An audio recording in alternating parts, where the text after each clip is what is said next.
When I categorize processed foods, I'm talking more about taking something, putting into heavy machinery and making a byproduct, adding additives to preserve it. So let's just as a comparison for chicken, if you were taking chicken and you made chicken nuggets, as an example, and you bought that in the freezer aisle, that's highly processed. And we know that individuals who have had a stroke and they eat more processed foods, they get an increase in something called cystatin C, which is an inflammatory byproduct that happens in our arteries and in our kidneys that can increase another subsequent stroke within 5 years. So we do want to limit processed foods. Do we need to eliminate them? No, but we do need to limit them.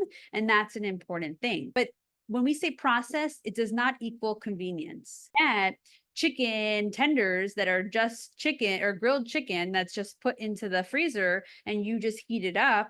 But if you're getting the ones that are pulverized and mixed with BHT and BHA and all these things, it's at a different level of how our body recognizes those substances. So convenience does not equal processed. And there's a difference. And I think a lot of times they're used interchangeably, but they are their own category when it comes to how our bodies process it.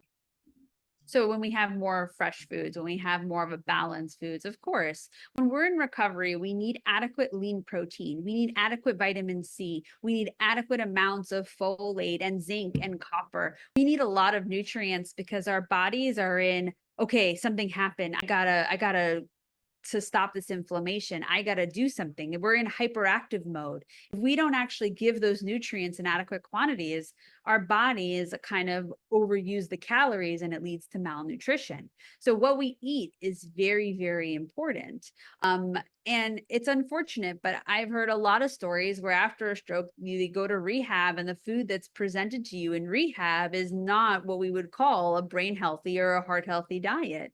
And so people are confused. They'll take home the ticket to say, okay, these are what I need to eat, but they're like, this is super processed and this is that and this is that. And they're not, it should be taught of what we should be eating for optimal recovery.